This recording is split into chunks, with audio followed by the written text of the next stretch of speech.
ప్రభు యేసుక్రీస్తు వారి శ్రేష్టమైన ఘనమైన నామములోనే స్తుతించి అతని బ్రతిమలాడి అడిగి వేడుకొనుచున్నాను తండ్రి. ఆమేన్.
చిన్నపాటు పుస్తకంలో 21, పెద్దపాటు పుస్తకంలో 64. హల్లెలూయా నా ప్రాణముల యెహోవాను స్తుతించని పాట పాడుతున్నాను.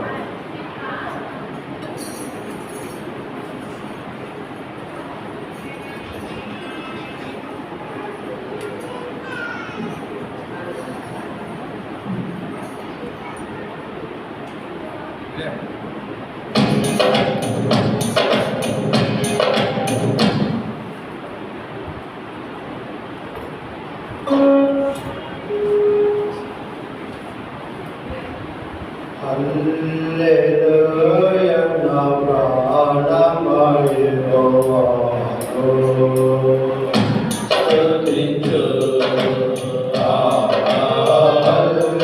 హల్లెలూయా నా ప్రాణముల యెహోవాను స్తుతించు.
Amen.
పుస్తకం పాఠశాల 25, పెద్ద పాఠ పుస్తకం 70. చిన్న పాఠ పుస్తకం 25, పెద్ద పాఠ పుస్తకం 70.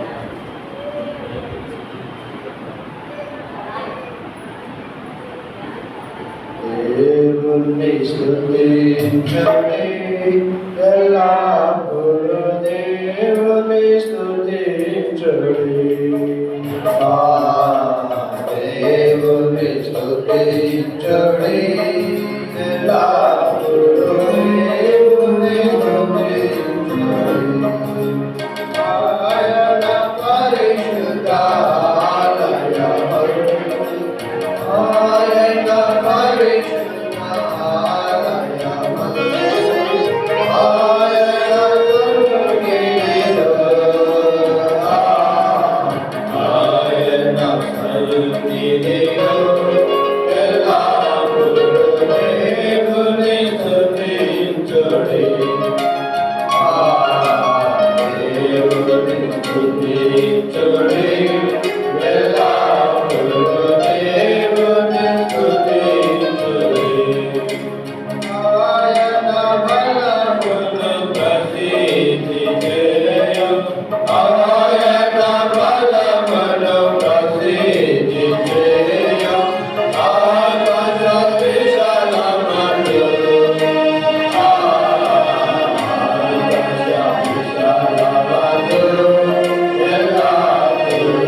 Thank you.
చిన్న పాఠ పుస్తకంలో 98, పెద్ద పాఠ పుస్తకంలో 134 కొనియాడి పాడి కీర్తించిన పాట రాసింది.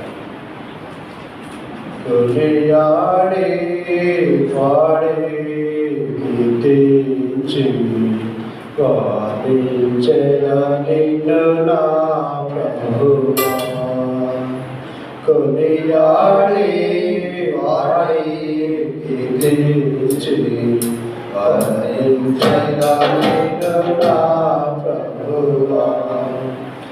పరిశుద్ధుడవు నీతిమంతుడవు పరిశుద్ధుడవు నీతిమంతుడవు పాపవినాశము మార్చిన దేవా పాపవినాశము మార్చిన దేవా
Hare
ప్రైజ్ ద లార్డ్.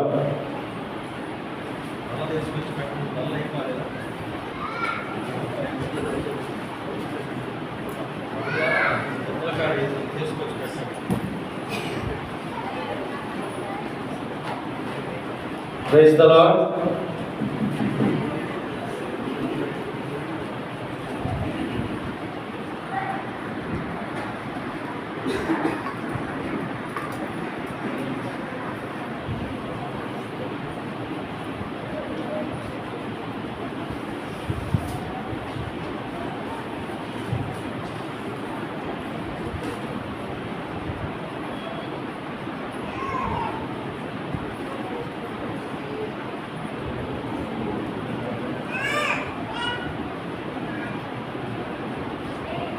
కీర్తన గ్రంథం 18వ అధ్యాయము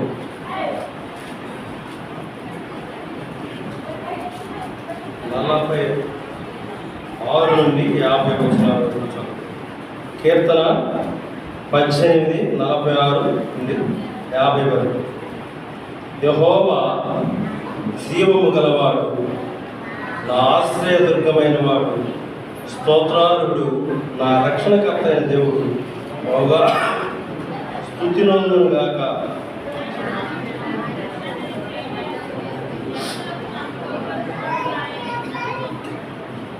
ఆయన నా శత్రువుల చేతులు నన్ను విడిపించును, నా మీదికి లేచువారి కంటే ఎత్తుగా నీవు నన్ను హెచ్చించదు. బలాత్కారం చేయ మనుషుల చేతుల నుండి నీవు నన్ను విడిపించువు.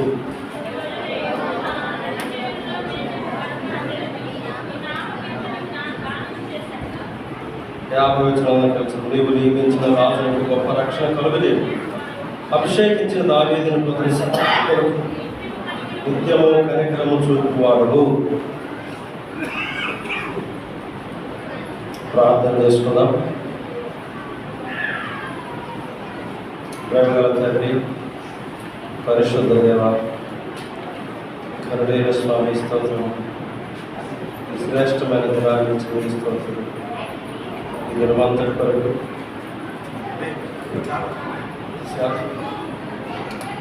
కొరకు నీ పాదశక్తికి వస్తున్నాం దేవా. కరుణించుకో, కనికరించి స్థాపించు. అయోగ్యమైన రాసులు కరుణించు. మధ్య నిలబడుచుంటాను. కావలసిన కృపను గురించి మీరే సహాయం చేయవలసిందిగా ప్రార్థన చేస్తుంది. కృపను కోరుకుంటూ యేసు ప్రభు నామమున ప్రార్థించే మనుషులు తండ్రి. ఆమేన్.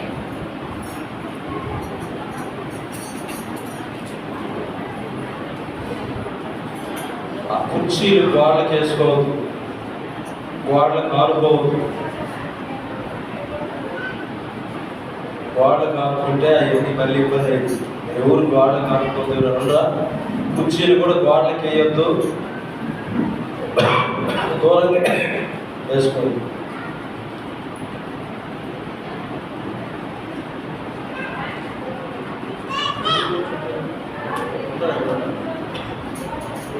అలా తిరుగుతుంటే ముందు జరుపుకోవచ్చు. ఎవరు వస్తుందా?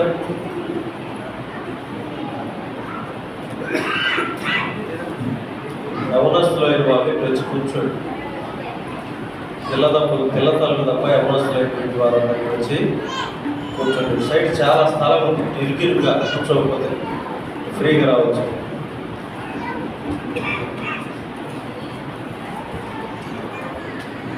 ఈ అధ్యాయము దావీదు రాసినటువంటి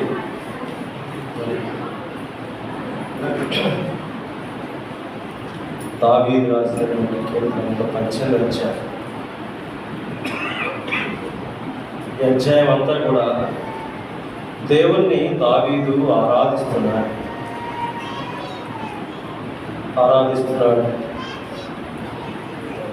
నా బలవాని నిన్ను ప్రేమించున్నాను. యెహోవా నా శైలము, నా కోట, నా రక్షణ శృంగము, నా ఆశ్రయదుర్గము, నేను నమ్ముకోని దేవుడు అని ప్రభువును ఆరాధిస్తున్నాడు. అధ్యాయం అంతా కూడా దావీదు దేవుని ఆరాధించేటువంటి మనం పరిస్థితి చూస్తాం. ఇక్కడ 45వ వచనంలో చదువుకున్నటువంటి 46వ వచనంలో సంగతులు మనము చూద్దాం. ఆరాధన కొరకు యెహోవా జీవము గలవాడు. మన దేవుడు ఎవరు? మనం పూజించే దేవుడు, ఆరాధించే దేవుడు, గణపరిచే దేవుడు ఎలాంటి వాడంట? జీవము గలవాడు, జీవము లేనివాడు కాదు. జీవాధిపతి, జీవము గలవాడు, నిరంతరము జీవించేటువంటి దేవుడు. అలాంటి ప్రభువును మనం ఆరాధించడానికి వచ్చాం. ఈ జీవము కలిగినటువంటి ఈ ప్రభు, జీవాధిపతి అయినటువంటి ప్రభు. మనం ఒకప్పుడు జీవం లేని వాటి వైపు పరుగులెత్తి వచ్చాము. జీవం లేని వాటిని పూజిస్తూ వచ్చినాము. మనస్సు యొక్క, శరీరం యొక్క కోరికలు అనుసరించుకుంటూ ఈ ప్రపంచ ధర్మము చొప్పున మనము నడుచుకున్నటువంటి వారుగా ఉన్నాము. ఇప్పుడు దావీదు ఆరాధిస్తున్నాడు. ఏమని ఆరాధిస్తున్నాడంట? దావీదు దేవుణ్ణి నాకు ఆశ్రయం, యెహోవా జీవము గలవాడు. ఆ జీవము గలవాడు ఆ జీవాన్ని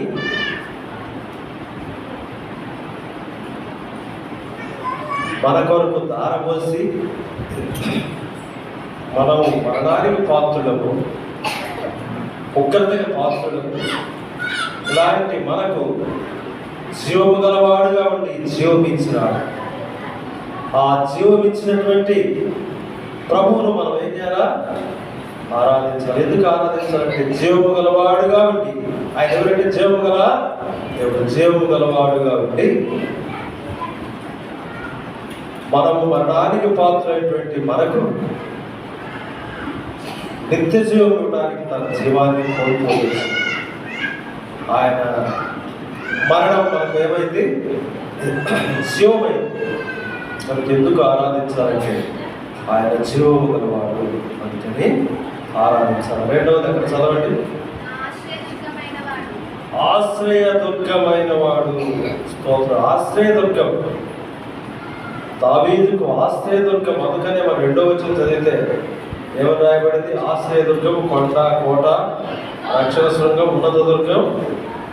ఇంకా ఇలాంటిది ఆశ్రయ దుర్గమైనటువంటి వాడు, ఆపత్కాలంలో ఆదుకునేటువంటి ఆశ్రయదుర్గమైనటువంటి వాడు. దావీదుకు ఎన్నో పరిస్థితుల్లో, ఎన్నో ఆపదల్లో దేవుడు ఆశ్రయదుర్గంగా ఉంచి రక్షించిన నీకు నాకు కూడా రక్షించిన నాటి ఆశ్రయదుర్గముగా ఉన్నటువంటి వాడు. మనం ఆరాధించే ఆశ్రయదుర్గం. నా దాగు చోటు నువ్వే అంటాడు దావీదు. కనుక రెండవది ఎందుకు ఆరాధించాలంటే మనకు ఆశ్రయదుర్గమైనటువంటి ఈ లోకంలో ఎవరు లేరు. దుఃఖం అంటే అందులో ప్రవేశిస్తే ఎలాంటి నష్టం ఉండదు, ఎలాంటి కష్టం ఉండదు, ఎంతో క్షేమం ఉంటుంది. కనుక దేవుడు నీకు కూడా ఆశ్రయదుర్గంగా ఉంది. ఎంతవరకు నిన్ను కాపాడుకోవచ్చు. జీవం గల దేవుణ్ణి ఆరాధించడానికి వచ్చినాను. ఆశ్రయదుర్గమైనటువంటి దేవుణ్ణి ఆరాధించడానికి వచ్చినాను. మూడవది జీవం గల దేవుడు, ఆశ్రయదుర్గమైనటువంటి దేవుడు. మూడవది రక్షణకర్త. ఆయన ఎవరు? మనకు రక్షణకర్త. ఆ రక్షణకర్త ఉండే రక్షణ అనుగ్రహించినాడు. గొప్ప రక్షణ, నిత్య రక్షణ, విలువైన రక్షణ రాయబడింది. ఎంతో గొప్ప రక్షణ. ఓ ఇశ్రాయేలు, నీ భాగ్యం ఎంత గొప్పది! యెహోవా రక్షించిన పోలినవాడు. గొప్ప రక్షించిన ఎంతో గొప్ప భాగ్యం ఇది. ఒక వ్యక్తి రక్షణ పొందటంగా పాపము నుండి పరిశుద్ధుడు చేయబడ్డు. ఇది గొప్ప రక్షణ. ఈ రక్షణ బట్టి, రక్షణకర్త అయినటువంటి దేవుని బట్టి, నీకు నాకు అనుగ్రహించిన రక్షణ బట్టి ఏం చేయాలి? దేవుణ్ణి ఆరాధించాలి. మొట్టమొదటిగా దేన్ని బట్టి ఆరాధించాలంటే జీవం ఇచ్చిన దేవుడుగా, జీవం గల దేవుడు ఉన్నందుకు ఆరాధించాలి. రెండవది ఆశ్రయదుర్గంగా ఎంతవరకు కాపాడుతూ భద్రపరుస్తూ కోటగా, కొండగా, ఆశ్రయదుర్గం ఉన్నటువంటి దేవుడు ఉన్నటువంటి దేవుని ఆరాధించాలి. మూడవది రక్షణకర్త అయినటువంటి దేవుని. రక్షణకర్త ఆయన. నేను రక్షించిన వాడు, శిక్షించేవాడు కాదు, లోకంలో శిక్షించేవాడు ఉన్నారు. దుష్ట శిక్షణ, శిష్ట రక్షణ. లోకంలో అలాంటి వారు ఎంతో మంది ఉన్నారు. వాళ్ళందరూ ఆయా రకాల ఆయుధాలను తీసుకొని వచ్చి శిక్షించిన వారు ఉన్నారు. యేసుక్రీస్తు ప్రభువారు శిలువలో ఆయుధము లేని వాడుగా, నిరాయుధుడుగా, అన్ని ఉండి కూడా చేతగాని వాడు, నిరాయుధుడుగా తాను శిలువకు అప్పగించుకున్నాడు. పిల్లలు ఎంత గొప్ప క్రయం రక్షణ కర్త అయిపోయింది దేవుడు. నాలుగవదిగా 48 వచ్చిన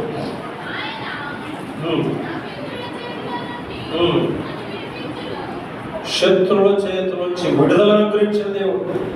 విడుదల లేదు. ఒకప్పుడు నీకు పాపముల లోకములో సాతాను కబంధస్థాల్లో బంధించబడి నీకు విడుదల లేదు. అయితే దేవుడు శత్రువుల చేతిలో ఏం చేసిన దేవుడు విడిపించిన వాడుగా, విడుదల అనుగ్రహించినటువంటి వాడు ఉన్నాడు. ఒక మాట చదువుకుందాం చూడండి.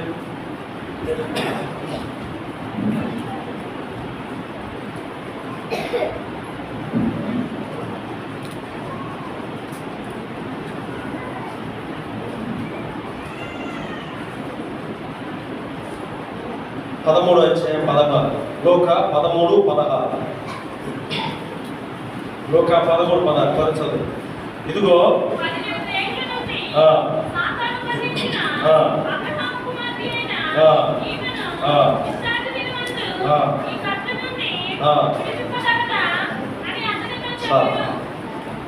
ఆ స్త్రీ సాతాను బంధించినటువంటి కట్టల నుంచి దేవుడు ఏం చేశాడు? విడిపించినాడు. నీకు కూడా విడుదల ఇచ్చింది. విడిపించిన దేవుడుగా సాతాను కబంధస్థాల నుండి, శత్రువు యొక్క కబంధస్థాల నుండి దైవోక్తులకు పాత్రుడైన నీవు, దూరస్తుడు, శాపగ్రస్తుడు, ఎన్నికలైనటువంటి నిన్ను, బంధకాల చేత బంధించబడ్డ నీకు యేసుక్రీస్తు ప్రభు యొక్క బలియాగం ద్వారా విడుదల అనుగ్రహించబడింది. శత్రువుల చేతుల నుంచి విడిపించిన దేవుడు. ఎవరు? మనం ఆరాధించే దేవుడు. ఎందుకు ఆరాధించండి? ప్రభా, దావీదును శత్రువుల చేతుల నుంచి ఏం చేసినాడు? నిన్ను కూడా శత్రువుల యొక్క చేతుల నుంచి దేవుడు ఏం చేసినాడు? విడిపించినాడు. విడుదల అనుగ్రహించినటువంటి ప్రభువును ఆరాధించాలి. ఒకప్పుడు విడుదల లేదు. బంధకాల్లో బంధించబడిన వారు. ఈ యొక్క స్త్రీ కూడా 18 సంవత్సరాల నుండి సాతాను బంధకముల చేత బంధించబడినటువంటి స్త్రీని అద్భుతంగా దేవుడు ఏం చేసినాడు? విడిపించినాడు. విడుదల అనుగ్రహించబడిన స్త్రీ ఆరాధిస్తూ దేవుని మహిమపరచాలి. మనకు కూడా దేవుడు ఆ యొక్క శత్రువుల చేతుల నుంచి విడిపించిన దేవుడుగా ఉన్నందుకు ఆయన ఆరాధించాలా. చివరిగా 50 వచనంలో చివరైంది.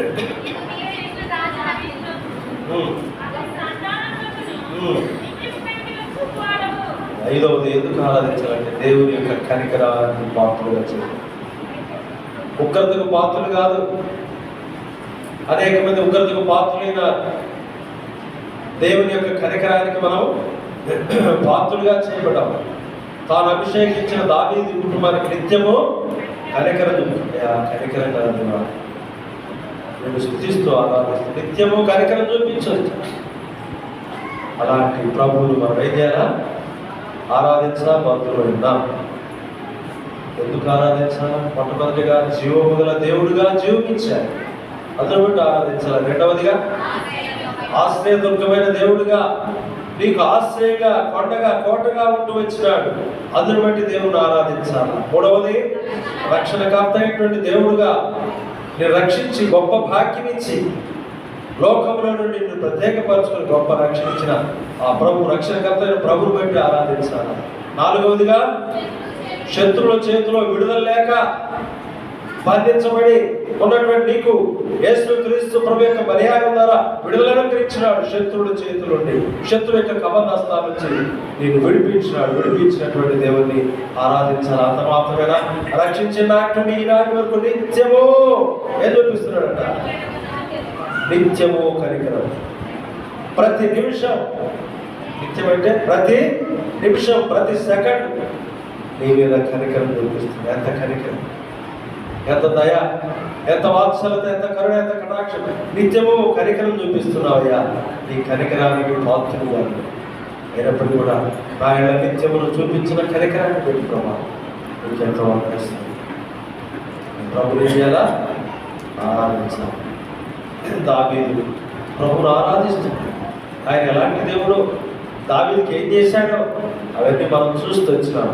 ఈ మధ్యాహ్నం కావాల్సింది మన దేవుడు ఎవరు? జీవం గల దేవుడుగా జీవించినాడు, ఆశ్రయదుర్గమైన దేవుడుగా కాపాడుతూ ఆశ్రయం వచ్చినాడు, రక్షణకర్తగా ఉండి రక్షణ అనుగ్రహించినాడు నీకు నాకు, శత్రువుల చేతిలో బంధించబడిన నీకు నాకు విడుదల అనుగ్రహించినాడు ఆ ప్రభువు. అంత మాత్రమే ఎంతవరకు నిత్యము నీ ఏం చూపిస్తున్నాడు ఆయన కనికరం, ఎంత కనికరం, ఎంత దయ, ఎంత వాత్సల్యత, ఎంత ప్రేమ. అలాంటి ప్రభువు మనం హృదయపూర్వకంగా ఆరాధించబడుతున్నాం. వాస్తవంగా మరణానికి పాత్రుడు, ఉగ్రతకు పాత్రుడు, అన్ని జనాంగం రక్షణ లేనటువంటి వారు, వాగ్దాన నిబంధన లేనటువంటి వారు, శత్రుల చేతిలో విడుదల లేనటువంటి వారు, కనికరానికి పాత్రులు కాదు, ఉగ్రతకు పాత్రుడు. బైబిల్ అనేక మంది ఉగ్రతకు కుమరించినాడు, ఉగ్రతకు పాత్రులైనాడు. తర్వాత చూద్దాం. మనకి ఇలాంటి మనలను ఉగ్రతకు పాత్రులైన మనం, బంధించబడినటువంటి మనం, మరణానికి పాత్రైనటువంటి మనం, శత్రుల చేతిలో విడుదల లేనటువంటి మనలకు దేవుడు విడుదలించి, ఉగ్రత నుండి తప్పించి, జీవమిచ్చి, రక్షణకర్తగా ఉండి ఎంతవరకు కాపాడుతూ నిత్యము కనికరం చూపిస్తున్నటువంటి ఆ ప్రభువుకు ఏమిస్తే చెల్లి కూడా ఉంటుంది. అలాంటి ప్రభువు హృదయపూర్వకంగా మనం ఆరాధించబడుతున్నాం. ఆ విధంగా ఆరాధనలో ప్రభు మనకు సహాయం చేయగా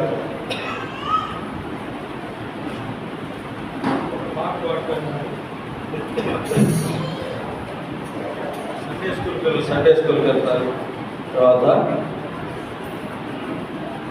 సండే స్కూల్ టీచర్స్ ఆరాధన చేస్తారు. తర్వాత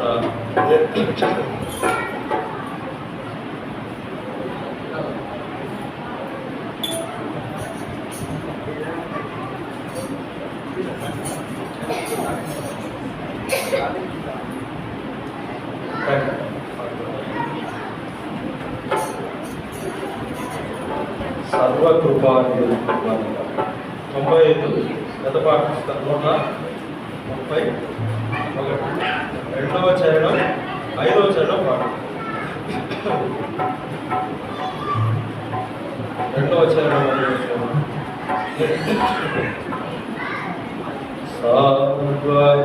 సర్వకృపానిధి ప్రభువా సకల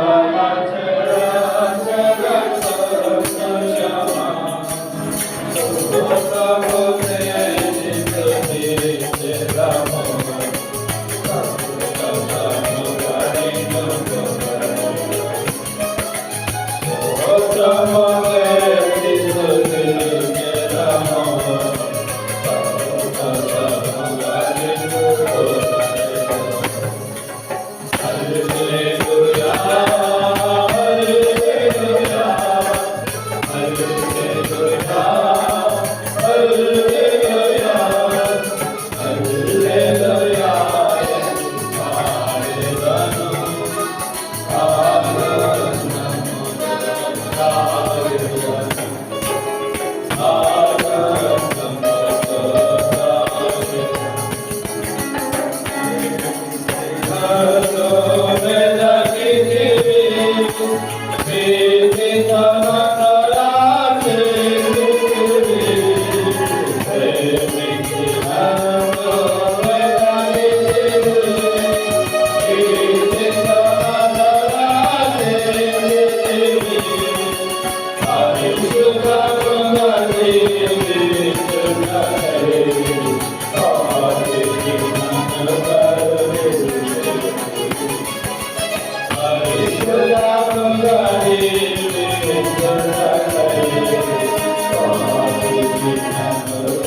ఆరాధించండి. సండే స్కూల్ టీచర్స్, తర్వాత ఒక సహోదరుడు వంట చేసేవాళ్ళు ప్రారంభించాలి. క్లుప్తంగా బిగ్గరగా ఆరాధించాలి. టైం ఎక్కువ ఉండదు. గోడ కారుకోవద్దు. అక్కడ ఒక అక్క మోకాలు వేసి